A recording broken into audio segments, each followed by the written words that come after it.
welcome to another weekly workout. So today we're going to actually be doing a bit of testing. So what we'll start off with first up is 1 minute of jogging on the spot for the warm-up. So and now you can choose between jogging on the spot or star jumps, whatever entertains you most, but you'll be getting those knees up nice and high, just getting yourself nice and warm, because we've got a little bit of walking, jogging or running for one of our tests. So the next thing that you're going to do is 5 push-ups, so keeping it nice and simple, and again you can just scale back this one to whatever level your push-up is currently at, just to get you warm. So whether it's on toes or on knees, keeping your tummy nice and tight, chest to the ground and pushing away. Again, you can just scale that range of motion if you need to. Then you're going to move straight into back extensions while you're down there, and then we'll do some downward dog with some calf stretching. So here, you're just going to go into that back extension, so feet stay on the ground, lifting up through the glutes and lower back to help get you up off the floor there. And again, just for the 5. We're here into that downward dog with heel drops or with that calf stretch. So you're just going to bend one knee, keeping that tailbone up into the air, getting a good stretch down through the hamstring and calf muscles. And again, that'll just be 10 in total on those. This one will be 2 rounds just to get you plenty warm for the testing.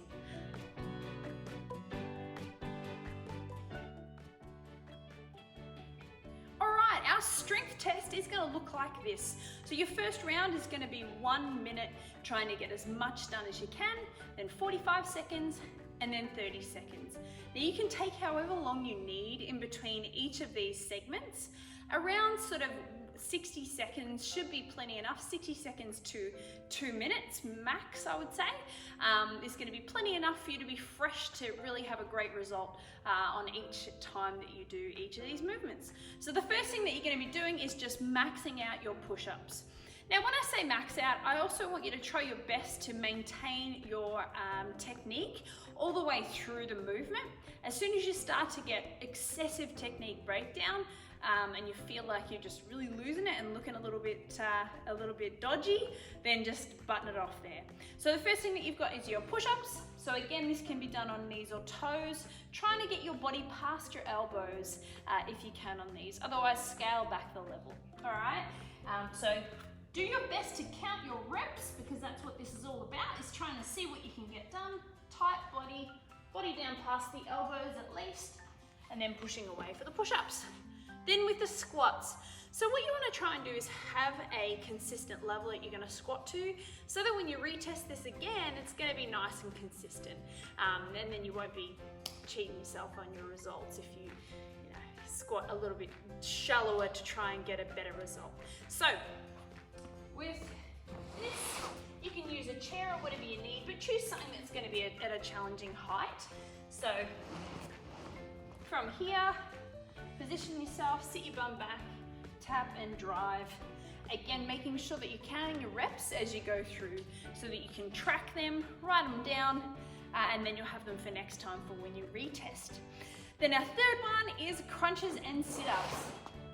It's a bit of old school, kind of high school testing as well. So you'll have your feet flat on the ground. Try not to hook them under anything if you can help it. If you do need to hook your feet under something, then I would just suggest sticking with crunches instead. So from here, just coming all the way up for the full sit-up there, and then straight back down again. Trying to get up nice and tall at the top. You can cross your arms over your chest, hands behind your head. It's really up to you, as long as you do the same thing next time. So as I said, it's going to be 1 minute on the first round, then 45 seconds, and then 30 seconds. Again, writing down what you manage to get each time that you do this, so then when you revisit it, you've got some numbers to try and beat.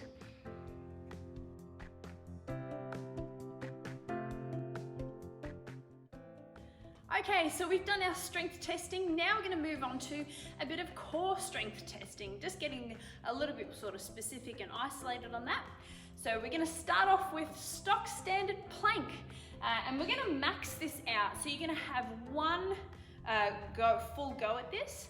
Now, if this is more important to you than some of the other strength stuff that we've got in the testing, you can do this before you do that, because you obviously have crunches at the end of the strength testing. So you can just flip those around and test your core first.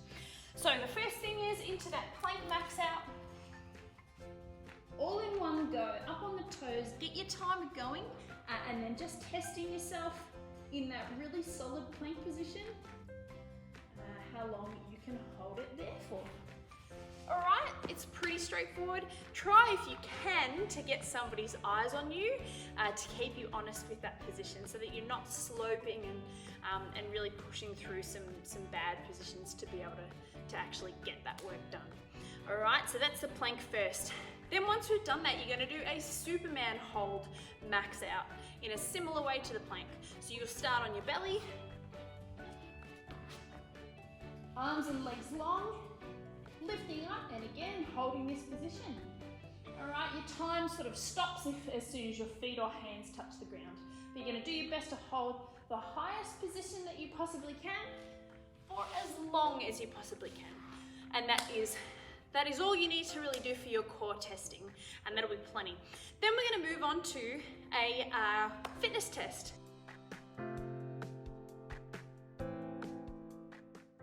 Our fitness test is going to be trying to get maximum distance in 12 minutes.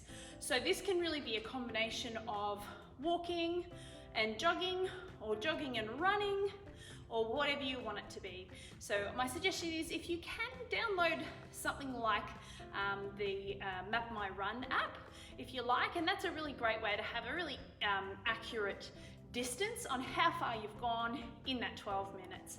Otherwise, just remember your route and remember how far you got on that route in that 12 minutes and beat it next time. All right, pretty straightforward, good bit of fun, and it's a great opportunity to see where you're at now, and then you can revisit that in say 12 weeks time, post-Christmas, and see how you're tracking along with your fitness to try and keep you honest and on track through that time.